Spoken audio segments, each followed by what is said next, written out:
Hi friends, அஸ்ஸலாமு அலைக்கும். Welcome to இதேசனா சேனல். இன்றைக்கி வந்து சூப்பரான நெல்லிக்காய் ஊறுகாய் எப்படி செய்கிறதுன்னு பார்க்கலாங்க. அடுப்பில் ஒரு பாத்திரத்தில் தண்ணி வச்சுட்டு இது மாதிரி ஸ்டீமரில் நம்ம வந்து நெல்லிக்காயை வேக வச்சிடலாம். இது மாதிரி ஸ்டீமர் வந்து மீஷோவில் ரொம்ப கம்மியான விலையில் கிடைக்குதுங்க. ரொம்ப யூஸ்ஃபுல்லாகவும் இருக்குது. இது வேகிறதுக்குள்ளே ஜீரகம், கடுகு, வெந்தயம் சேர்த்து நல்லா வறுத்து எடுத்துகிட்டு பொடி பண்ணி வச்சுக்கலாம். 10 நிமிஷத்தில் பாருங்கள் சூப்பராக வெந்துருச்சு. இப்போ இதை வந்து பாதியாக கட் பண்ணி எடுத்தோன்னா இதோட விதைகள் வந்து தனியாக வந்துடும்.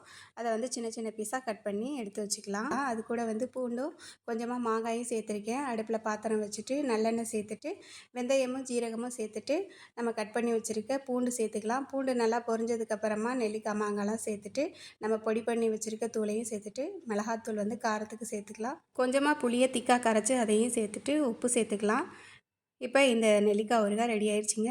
இந்த வீடியோ பிடிச்சதுன்னா லைக் பண்ணுங்கள், ஷேர் பண்ணுங்கள், மறக்காமல் சப்ஸ்கிரைப் பண்ணுங்கள். சூப்பரான நெல்லிக்காய் ஊறுகாய் ரெடி ஆயிடுச்சு. ட்ரை பண்ணி பாருங்கள். தேங்க்யூ.